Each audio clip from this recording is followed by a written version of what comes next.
ہمارے دل میں اللہ کا ڈر اور اللہ کا در یعنی گھر دونوں موجزن ہونے چاہیے۔ جب تک اللہ کا ڈر ہمارے دل میں نہیں ہوگا اور اللہ کے در سے محبت نہیں ہوگی، اس وقت تک علم کا حصول محال ہے۔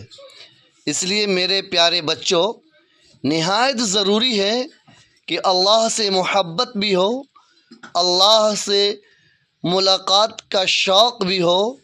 اور اللہ کا خوف ہمارے دل میں ہو۔ یہ علم جو ہے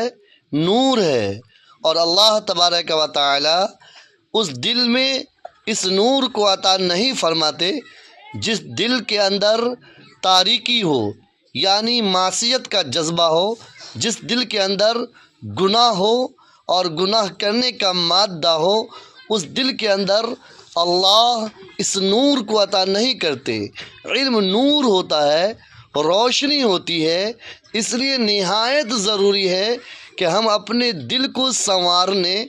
بنانے کی فکر کریں اور اللہ سے جڑے رہیں، اللہ کے گھر سے جڑے رہیں۔ بسا اوقات دیکھنے کو یہ ملتا ہے کہ ہم استاد محترم کے ڈر سے، خوف سے قرآن تو پڑھ لیتے ہیں، لیکن اللہ کا ڈر ہمارے دل میں نہیں سماتا، اللہ کا خوف ہمارے دل میں پیدا نہیں ہوتا، مسجد کا احترام ہمارے دل میں باقی نہیں رہتا، قرآن کا احترام ہمارے دل میں باقی نہیں رہتا۔ یاد رکھو، جب اللہ